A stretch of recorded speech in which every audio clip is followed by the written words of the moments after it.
Hello, everybody. Welcome to another episode of Techano, and welcome to the last report of IBC 2022.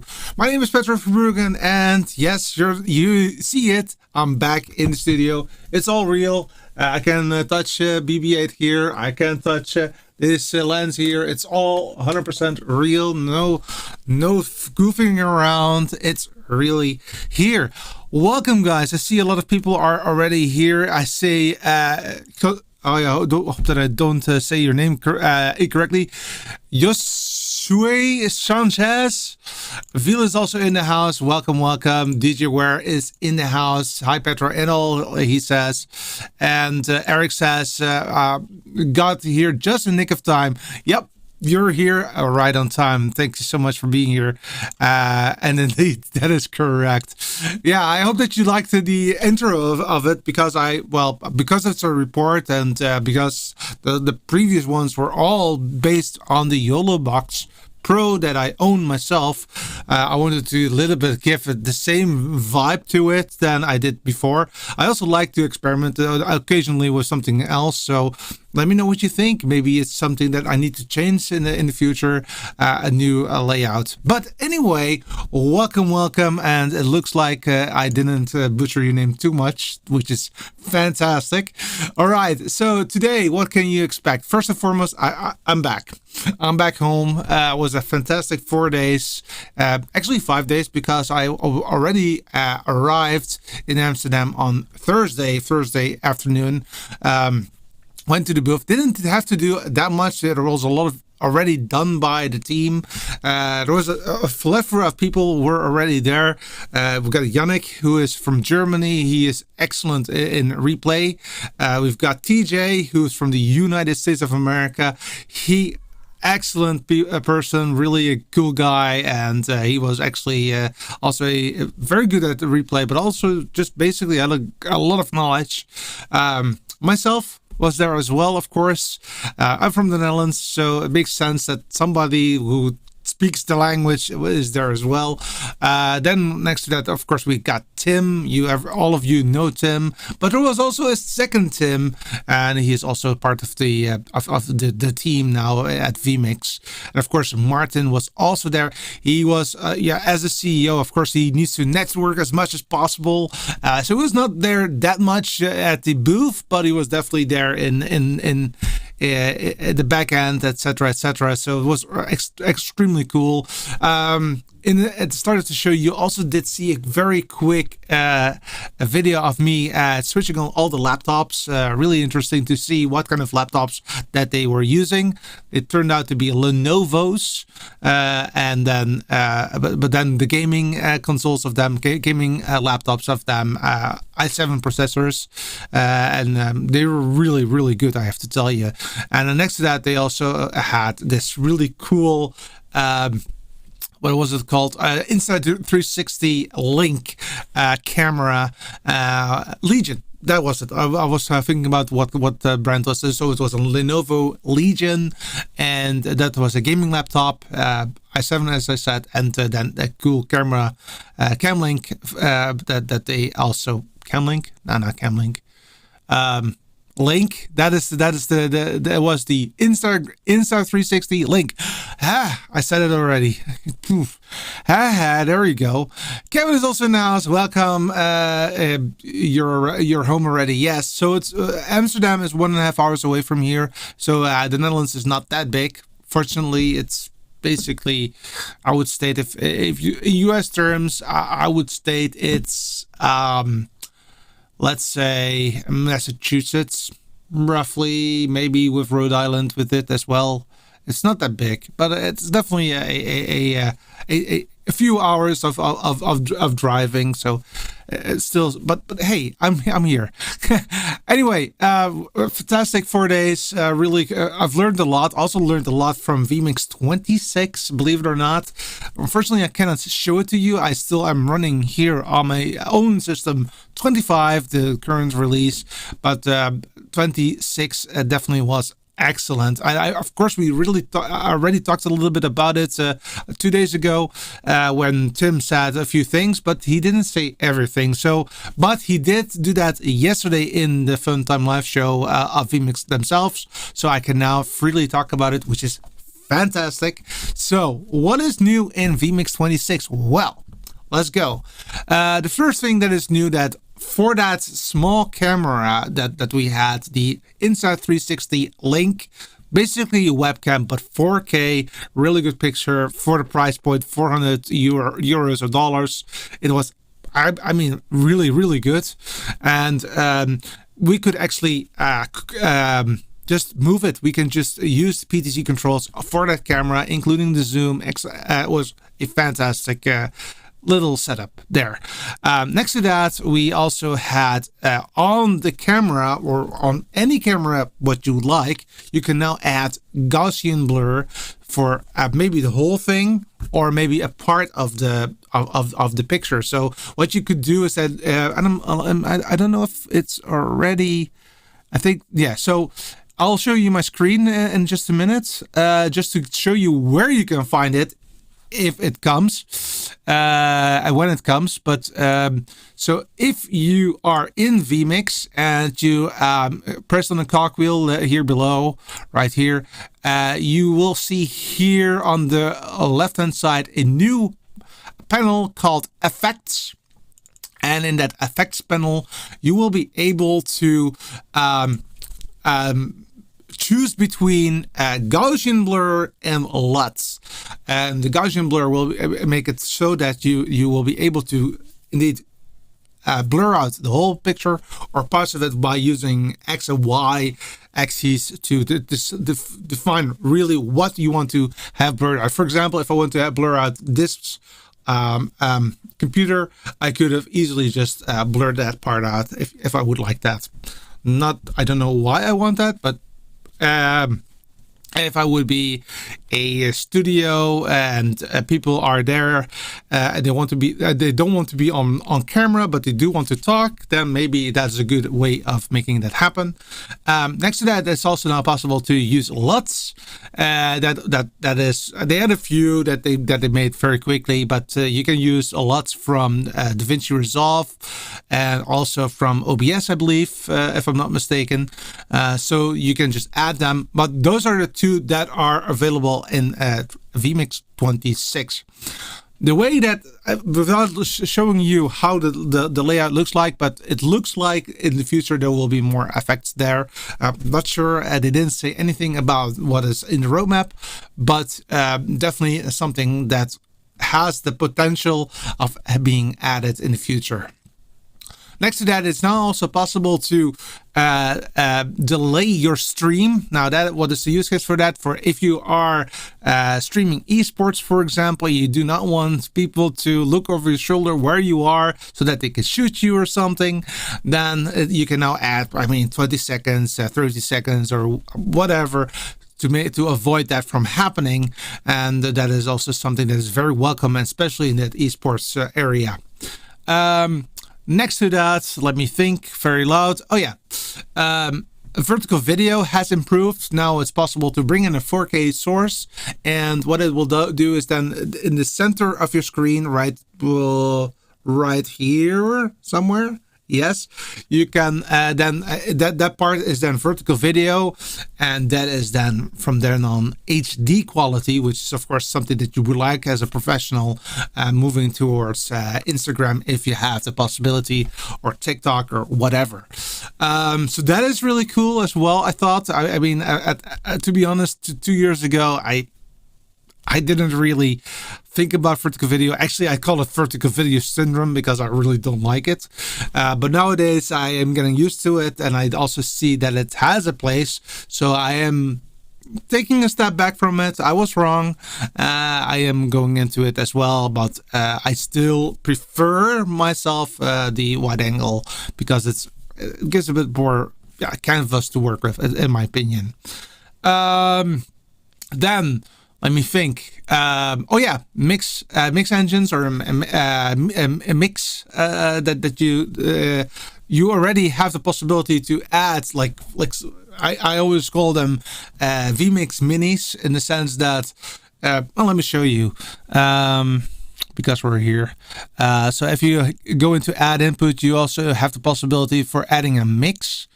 And that mix is basically a mini vMix where you have your own preview that you can set.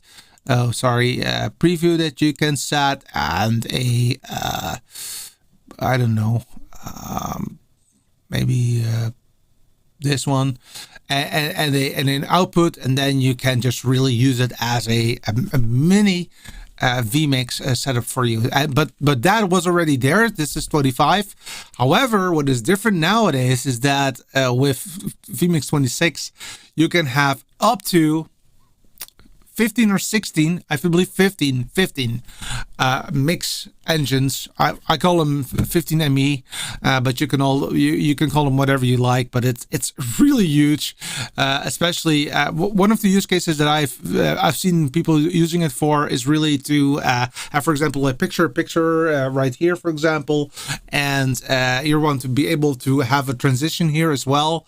Then a mix engine would do a very good job for you. So that's one of the use cases that you would have.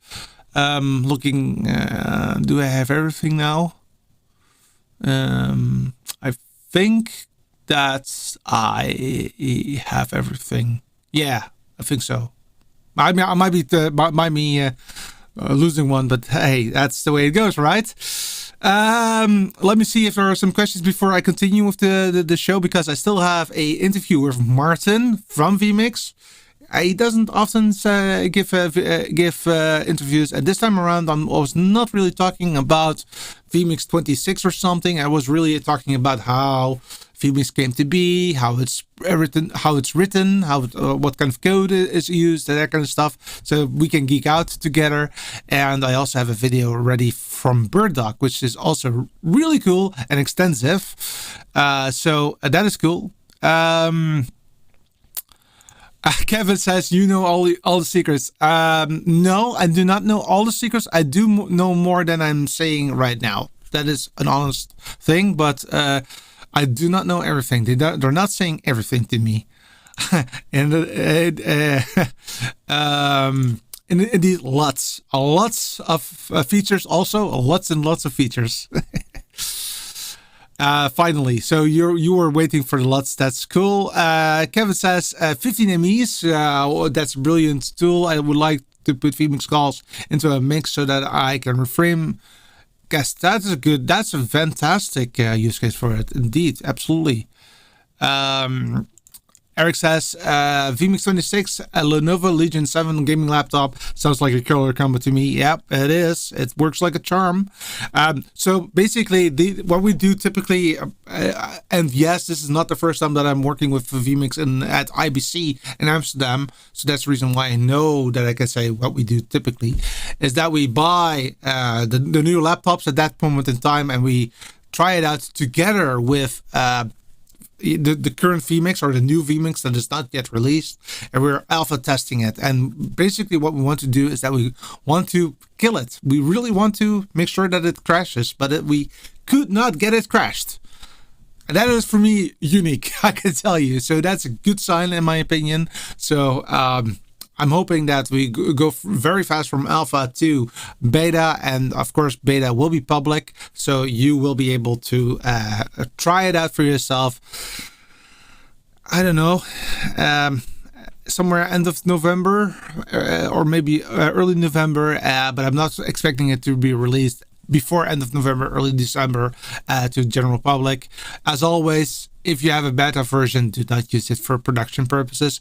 I will use it for my show because I want to break stuff, and even though I would like not that it crashes, I think it's important that I will be one of the first ones that it will happen with, and not somebody who's not technical. So I'm really looking forward to that.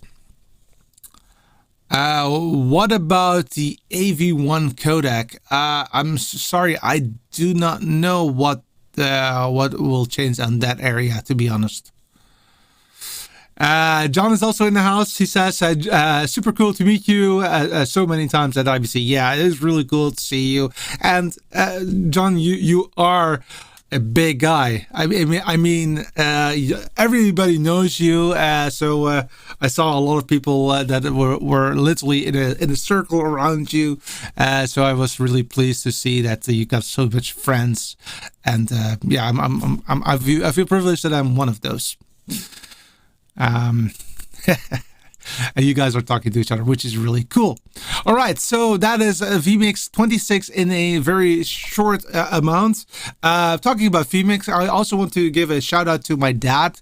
Of course, my dad was quite ill about 4 or 5 weeks ago, obviously, but he's turned back. He had been cycling quite a lot during my visit at IBC 2022, but he also did a full-on show. That's right. He actually produced the church service on Sunday with a little bit of help from me, but very limited, because this is the way that I actually help my dad. Basically, I was sitting at the hotel, which was a really nice hotel, by the way, at Schiphol Airport, the Hilton. I had my standard Starbucks thermos thing. I don't know what's called in English, by the way. But I typically drink cold stuff during the day, so I put it into the fridge, and once I leave, I actually have something that is really nice and cold. But below that, you see an iPad mini with, indeed, vMix on it, and my dad was actually producing the show. I actually only looked over his shoulders. I was going very, very well. I was really pleased that it went so well, because wow, it's quite a challenge, especially if you're 78 years old, to learn a new piece of equipment and also know how to do the stuff, especially if you have never done a stream before. This is quite a big achievement.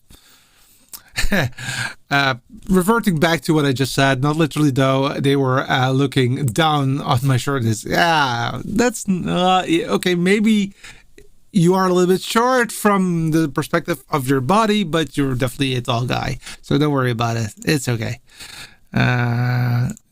He is a big guy. Yeah, he is, absolutely, Mark. I totally agree with you on that one. Anyway, another thing that happened was that on the day before the last day, and that's also that's a tradition, is that we as a team go out, have some fun, and typically what we do is that we go bowling. Now that bowling, everybody has done that before, but what we do is typically we book for example 2 hours, maybe 1 or 2 lanes, depending on the amount of people that are there, and we try to do as much as possible in those 2 hours. So we start normal, as everybody does, just bowling, trying things out. By the way, I'm not that good at it, but okay, whatever. I had a lot of fun. But what actually happened was that what happens is that let's say that after 1.5 hours or was it after last 30 minutes or 15 minutes? I think it lasts 15 minutes. You get a warning, 15 minutes to go. So as that warning is coming up on the screens, then automatically we go into a new mode, which we call speed bowling. It's a thing. Everybody loves speed bowling. It's literally just do it. Don't wait too long, which means that we're actually also really throwing the ball right before the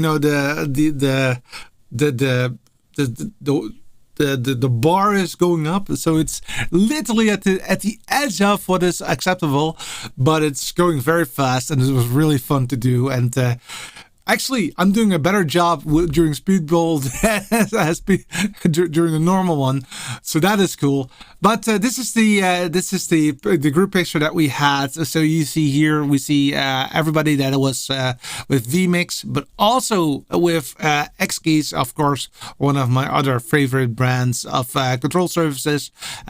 Maggie and her team was there as well. So that is really a cool. Really cool evening. I really enjoyed it, and yeah, looking forward to next year to go to IBC 2023. Let me do it. I'm so looking forward to it. Before I go into the BirdDog video, I would like to first check some other stuff. My dad is calling me, so he doesn't know that I'm live. That's cool. Kudos to my dad. Yep, I will definitely give that. No worries. Mark says, such a great community. I totally agree with you, Mark. It definitely is. And speedballing is a thing. And indeed, Eric, it is definitely a big thing. All right, without further ado, we're gonna go to BirdDog again. It's a lot of noise. I'm trying to make it as good as possible, but please be aware that it's quite a difficult area to make work. So hopefully you have as much fun as I did. So this is, without further ado, BirdDog. We're at the BirdDog booth, and I'm here with Jake. Welcome. Hi, how's it going? Good. How are you? Doing well today. Thanks for being here. Nice. So the third day in a row already here? Yes, so busy at IBC this year, and we're so excited to share everything that we have going on with BirdDog. Are you already getting tired, or are you? Never tired, of course. Sweet. We love talking about all NDI-enabled workflows and in and out of gear with all of our... Cool. So what's new with BirdDog too? We got a lot of fun stuff to talk about today. So let's do a walk and talk. So over here we have our BirdDog Core 5 and Core 7. So now we have our encode, decode, monitor, record, stream directly into a device so that you can see your NDI feed. We have SDI and HDMI inputs. Yeah. We're also featuring a balanced audio on our Core 7, as well as a locking EtherCon connection to make sure that that connection stays put, as well as a V-mount battery backing. Oh, that's great. So now we have a complete mobile NDI monitor, which we love. Yes, absolutely. Something that's very exciting that we're announcing for shipping at the end of the month is BirdDog Play. Ooh. So this is finally going to be available for all of you guys to check out and add to your workflows. For those that don't know, this is a NDI HX and full bandwidth NDI decoder. Features a magnet on the back, so it sticks right onto the back of your display without the need for any Velcro or zip ties. That's awesome. You said end of this year? End of September is what we're looking at. Because not only myself, but everyone has talking about it. Everyone has been waiting for the plays, and we're so excited to get that out now. Great. Additionally, right over here, we have our SDM module featured inside a Sharp NEC display. Yeah. So instead of having potentially a BirdDog wall plate or a Play or any of our other decoders behind the display, we now go directly inside the machine to decode NDI straight into the monitor. Cool. Let's walk over here to BirdDog Cloud 3. So BirdDog Cloud 3 has a fully revamped workflow featuring SRT 1.5, which has failover for that SRT connection. Wow. So if you have multiple networks and one goes down, you'll be able to continue that SRT stream out the available network you still have. Cool. It's really wonderful workflows for in and out of all of the NDI into our cloud applications, which are featured for iOS, Apple TV, Android TVs, Samsung Tizen displays, and wherever you need to see that NDI stream through cloud, we have it available. Wow.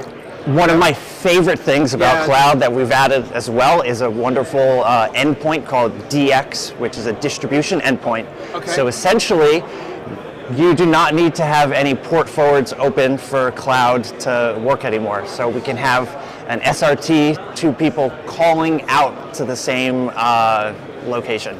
That's awesome. It's really wonderful for all those workflows where we have really tight security in and out of facilities. Okay. So we're able to, bypass that and have that direct connection.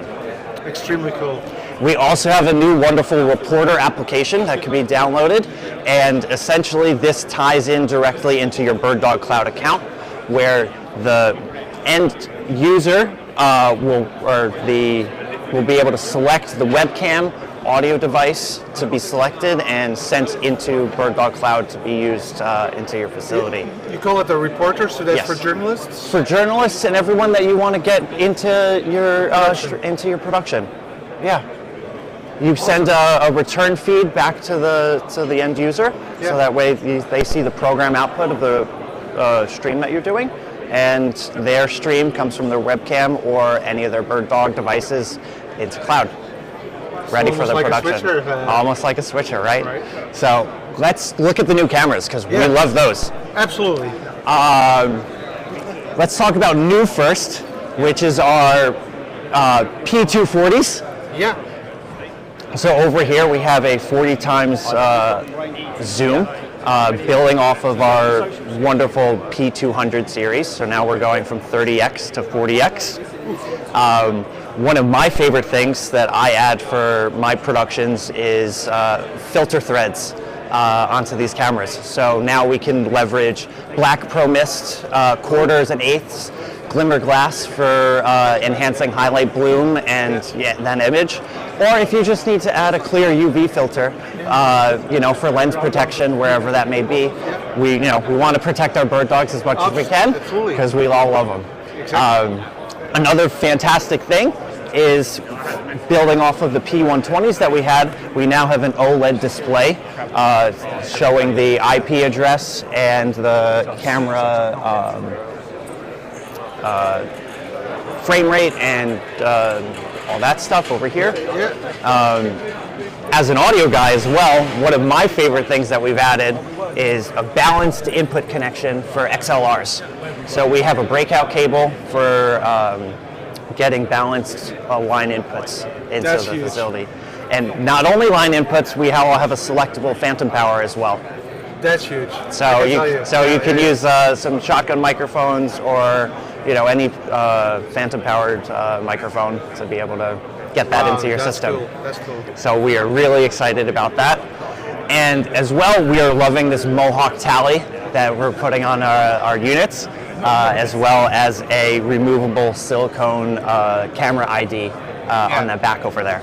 So camera 2, so you could go all the way to 9? We could go all the way to 9. I believe you get 1, 2, and 3 when you get your cameras, but feel free to reach out to us to get the remaining silicone numbers. Cool. If you haven't seen yet, let's go over to the 120s and the 110s. Over here, we've built off of the P100 series, and now we have lens filter, Mohawk tally, and what's also fantastic about the P110 and 120s is that it also has a USB UVC output. Right. So whether you're using NDI or you want to just do a direct connection into your Zoom, Teams, Microsoft, WebEx, wherever you're going, you have a direct connection and you have a wonderful BirdDog camera to be used right into your meeting. Webcam on steroids. Webcam on steroids. I use this in my studio and everyone's always like, hey, why do you look so good? It's because it's a BirdDog. Oh, is that it? That's the reason. That is. Let's move over to one of my favorite applications that we have, and that's Central 2.0. 2.0, oh yeah, that's something new, right? It's very new. So we've built off of the original Central that we've had. So on the original Central, we had any NDI source to our decoders. Right. So we still have that for routing and built in, but we've added a couple modules over here. Okay. The first being an NDI router, a virtual router. So we have instantaneous selectable sources through the web user interface to have further in your production. We're laughing now because it's like a switcher, right? It is a switcher. I'm using this with my Stream Deck as well. Yeah. So we have our full API access available for you guys to use and access and change the sources that are sent to the router. Yeah. Start and stop playback on our generator module as well. So just a quick little thing about this.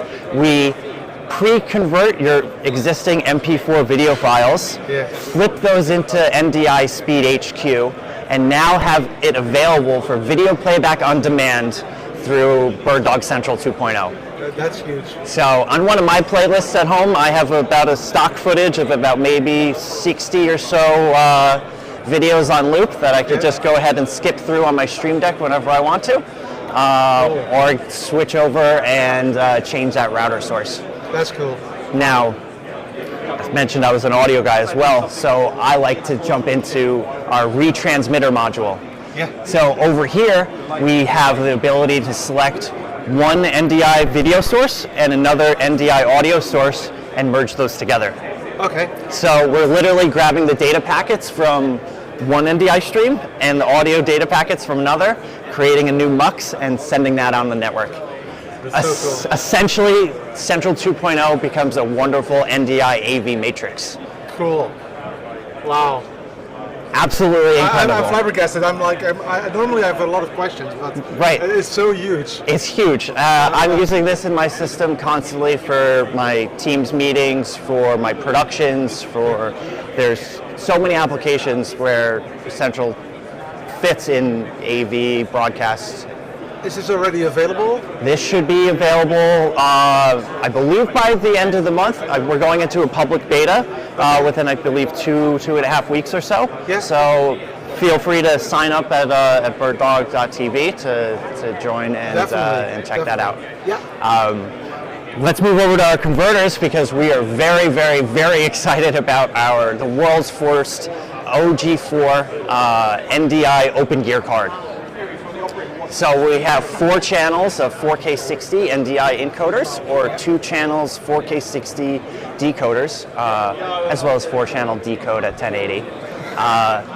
What's amazing is that you can fit 10 cards in an open gear chassis, which is a 2U. Yeah. So essentially you effectively get 40 ins or 40 outs for NDI in 2U.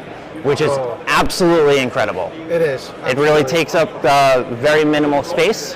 Yeah. It grabs power right from the chassis, and we have SFP Plus for 10 gig connections to send over into your network. That's awesome.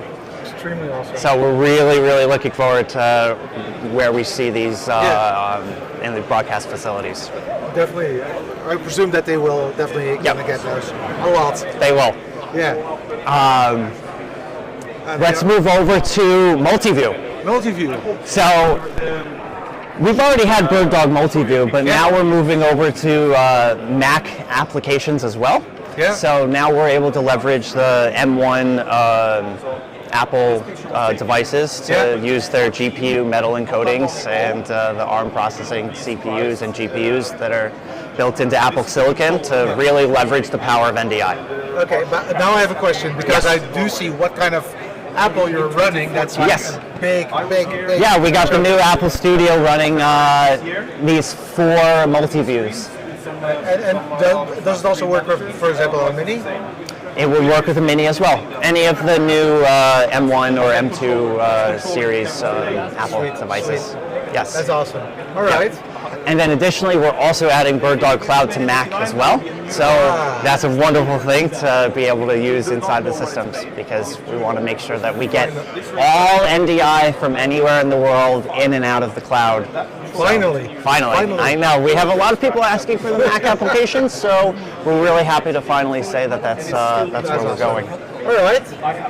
I think we're done, right? I believe that's it. I think that's good. So thank you so much for coming by today. That's it. That's quite a lot that you just showed. It is. It is. Thanks really a lot. Fun. Thank you so much. See you. Bye-bye. Bye.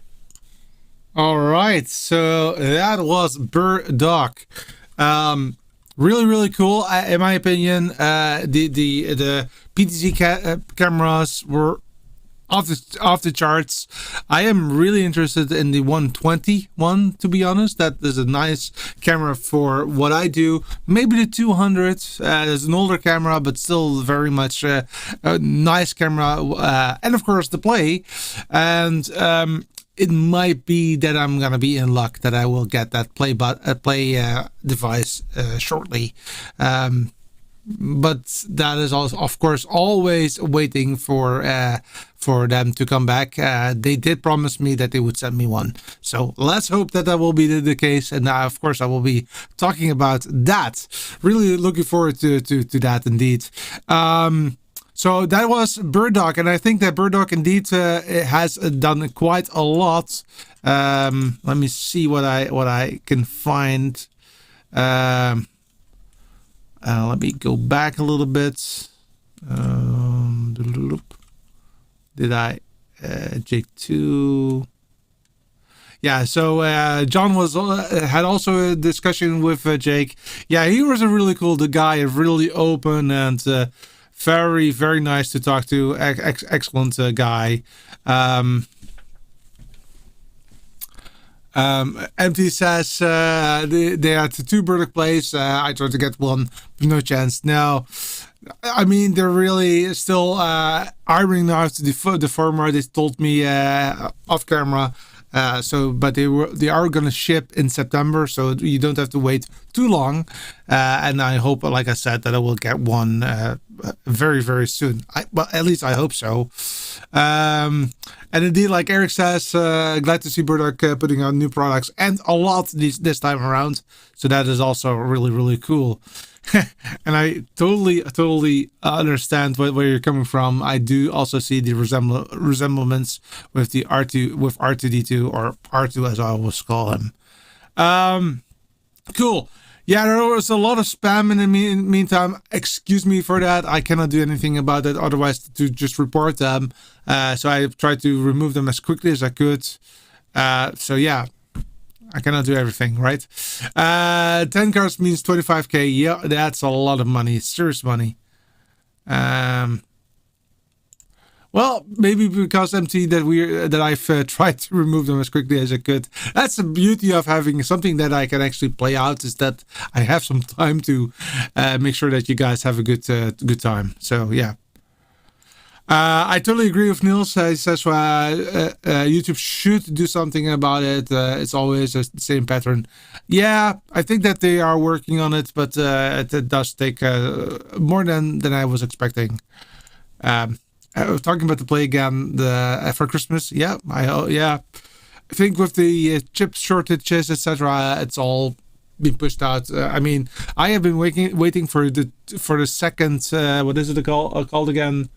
The MDHX, if I'm not mistaken, by Decimator. For the second unit, I've been waiting for more than a half year now, which is typically I would say that I'm gonna get it somewhere else, but it doesn't matter. It's everywhere, so I'm just like, okay, we'll wait. Neil says, I'm getting my toes wet with the BirdDog play, but Killview seems to have a solid IP NDI ecosystem too. Yep, that is correct. It's just that for me, what I do like about BirdDog is that their whole ecosystem with their cameras. It makes more sense for me to go with that route. But yeah, I totally understand that. Talking about toes, by the way, totally different subject. Because I have been walking like 15 kilometers per day the last couple of days, I have a blister on my toe, so walking is a bit of a challenge today, but that's okay. It's already getting better. Just maybe 1 or 2 days of playing it a little bit a low end, it's already getting better. But yeah, yesterday when I came home, it's like, oh, I cannot even walk normally anymore. But that's the way it goes, right? I still love going to IBC, and I really want to do it again. So no worries. Eric says, pent-up demand, so hopefully the Jogsam will break the BirdDog play. Okay. MT says you can set YouTube for subscriber only, like Earn does. That's a good idea. That's a very good idea, actually. We'll do that maybe starting next month. Yeah, good idea.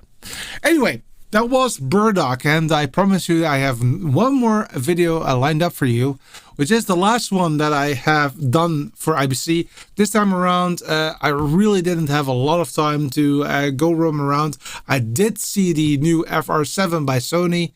Really sweet. I love it. I love it a lot. It's a very, very good camera, but it is 11,000 euros or dollars, which is quite a serious amount of money. I would rather think about BirdDog or maybe PTZ Optics if it's up to me. But those two really looked very, very well. The Sony one really looked great. For some reason, Canon does not. It does not compute with me. I don't know why. There's something that I don't like, but I cannot figure it out for myself. Maybe it's the coloring or something. I don't know. I think it's too red for some reason. But anyway, that's me. Maybe I'm a bit too picky on that kind of stuff. I don't know. Anyway, I promised you one more video, and that is with the founder, of course, of vMix, and that is Martin. And I was geeking out with Martin, not so much about vMix itself, but more about the history with vMix, etc., etc. So without further ado, let's check that out. Again, you will hear some issues with the sound. Still trying to get it good. I have to admit that I have been changing every single time a little bit, and I do hear that it's getting better and better, but it's quite difficult in that environment to make it sound good, or you need to really have a handheld mic. That is actually the best way of doing it, which I didn't have with me at that particular time. Anyway, without further ado, this is Martin. I'm standing here with Martin from vMix, and Martin, the secret behind vMix, right? You're the person that actually has developed it, vMix. Yes, that's right. You try. So I was always wondering, first and foremost, why did you create vMix? What was the reason? Well, back a long time ago, in 2004, my church needed a video switcher. Just an ordinary video switcher. This was before streaming. It's just to record or to show up onto the screens some cameras. And the only options available at the time were $20,000. This was for a standard definition 4-camera switcher. So I was a software developer. I mainly did internet services, web hosting related coding, and I'd never done any video programming, any multimedia, 3D, anything like that before. So it sounded like a cool and interesting challenge. The next year in 2005, I tried out the first very, very early version of what's now known as vMix. And it was just we recorded in DV format, for those that remember that, many, many years ago. And I think we had 2 to 3 analog cameras connected via composite to a composite sort of TV tuner capture card. And then it took a while, actually. That was 2005, and then I just kept adding new features to it that the church needed. And then eventually in 2010 decided, okay, this is almost stable enough. I will put it on a website and see if anybody's interested. And it's just been crazy ever since. Then it blew away. So it was not expected that it was such a hit. Yeah, well, because it was very, very rough in the early days in 2010. If anybody has been a long-time vMix user and tried one of those early versions, I totally agree with you. It was very rough. It didn't have a lot going. It was hard to use, and it's, I think now, just in the recent past few years, I'm a little bit happier with vMix. I think it's almost doing everything that everybody wants. So it's taken a long time to get there. And if you look at the code base that you had where you started, is it still in vMix or is it?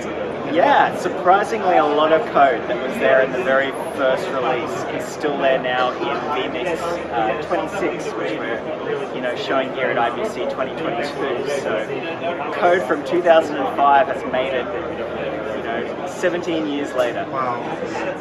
What kind of languages do you use for vMix? So vMix is coded in .NET.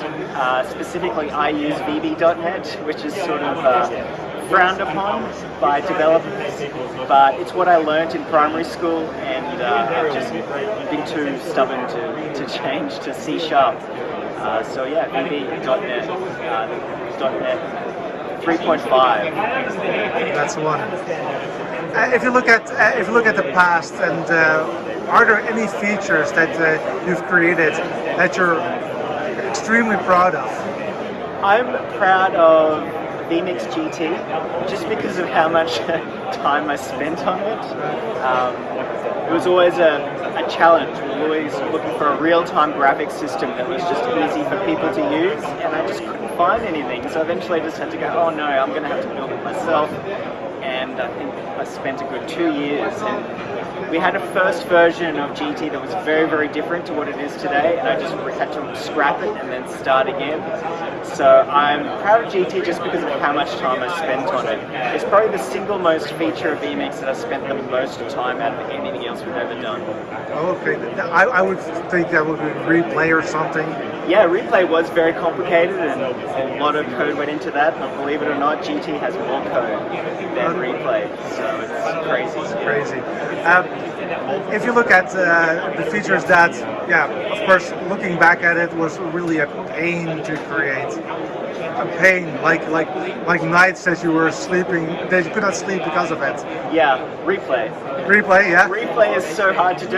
Anyone out there that wants to create an instant replay software solution, try it if you're crazy. But I was, and it was very, very hard. There's a lot of moving pieces you have to get right in order to make it all work. So, yeah, that would be the hardest thing. All right. So, how much hours a day do you spend on coding typically? Well, I used to spend an embarrassing amount of time coding. You know, when we're in the months prior to the next release, it would be anything like 100 hours a week coding, which is the early hours of the morning, every day and every night, just until it was done. I'm not that crazy anymore, so I have to focus on, you know, the bigger picture, managing the company and all that sort of fun stuff. So it's probably only like, you know, a couple of hours a day, spread out over the week. Is what I do development nowadays. All right, if you would, and this is hypothetically, I'll just say it very out loud, this is not a request or anything with features in the future, but if you would go like a brainstorm and you want to make something and it would just be possible, what would it be? It's a good question. It's hard now. I sort of am at the stage in vMix got all the features there and all the challenges that I set for myself. There's a lot of new things out there in the pipeline. I guess things that people ask for that are really challenging to do, like HDR and things like that. I would just, if I could just wave a magic wand and they would be coded, I'd probably go, yeah, you know, HDR, little things like that. But yeah, it's mostly all in there now. I know people may comment on this video and say, hey, no, this feature I really love is in there, but you know, look out for vMix 26. A lot of the things people have been asking for a number of years now, you'll be surprised to find might already be there in 26. Okay, if people have some questions, where could they go? Well, if they have new features they want to add and they think there's a glaring gap in what we've added to vMix, go to forums.vmix.com and go to the feature requests, and you can search for existing requests and, you know, add your vote to them, or if it doesn't exist and it's a brand new original feature, go ahead and create a new post for that. Tim usually goes around and collates all of those features every few months, and then he hassles me and says, hey, we need to do this, we need to do that, and usually the most popular ones end up in the next release. Cool. Last thing, what do you like most about being in Amsterdam? Amsterdam is my favorite place to visit at the moment because I am a keen cycler, and everything about the Netherlands is cycling, which is great. I also like Fanta, which is popular here, but for some reason people don't like Fanta in the rest of the world. But they love it here, so I drink lots of Fanta and I ride around on my bike, and it's just great. Thanks a lot. Thank you. All right, so that was Martin, and yeah, that was of course bit of a bad audio, but I hope that you still liked his answers, and I also hope that you enjoyed the interaction. It was really cool to have a little bit of a sneak peek behind the door what is happening at vMix HQ if it comes to building vMix. Yes, indeed, like Eric says, so if you have a vMix and Blackmagic Design and BirdDog, they're all Australian companies, and basically they are indeed. I don't know what it is. Like I always say, there must be something in the water, because otherwise it doesn't make sense to me at all why it's there. But it definitely is a place where this is happening. Now I did feel I do see a little bit of the same structure if it comes to their mindset. So vMix started from a perspective from a church that they wanted to provide a video to, and I also know that Blackmagic, Grant Perry, the owner, he was also there's a video out on YouTube where he really explains to the presenter why they have started and what is in their veins and their motto is. That's really that they want to make sure that video productions comes to the masses, and I think that is true. I mean, if you look at what an ATEM costs these days, you will have an ATEM Mini for less than €400, I believe, if I'm not mistaken, maybe 450 with inflation, but it's definitely very low compared to what it was a couple of years ago, where you needed to at least spend 10k for it to happen. And that is something that I see across all those Australian companies. So I don't know if it's related, but it feels like that. I see that, Go Web Technologies, namaste, indeed. Welcome everybody to you as well. Right,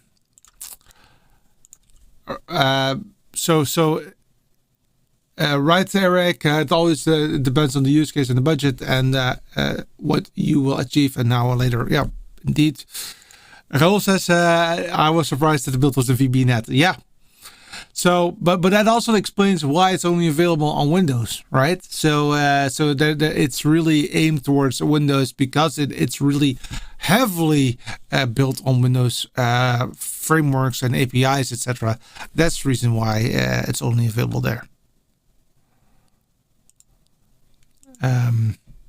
Pretty amazing, high performance for the desktop app. Yep. Indeed.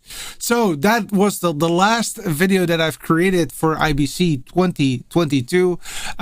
So the last couple apart from this one, this is really again in vMix, but the last couple of videos I did in the YOLObox Pro, and this coming Saturday I will be back the normal time. So we're going back to a weekly setup on Saturday. So please come there if you like. We will be talking about the YOLObox Pro, what I think about it. Well, sneak peek, I like it, but there are some catches. It might not be positioned for you, but it might be positioned for you. It's a very, very awkward product in my opinion. But I do like it, but for some reasons, and I will be talking about that definitely. I have also access to a YOLObox Mini, which they did provide to me, but the YOLObox Pro is one that I will be talking about this Saturday and explain to you what I think about it. Also, I would like to say that I am reaching almost 2,000 subscribers, which is really cool. So if you are not subscribed yet, please go ahead and subscribe yourself, because once we reach 2,000 subscribers, I do want to do something really cool, because I want to thank you guys a little bit. Now, don't expect too much, but I am talking to some people for something, and hopefully we can do a giveaway or something. It's going to be small. Don't make it too big, but anyway, something is coming. Mark says, regarding a good audio, check the Lark M1 or the new Lark C1 with noise reduction. I was very impressed. Thank you, Mark. I will have a look at that. Definitely.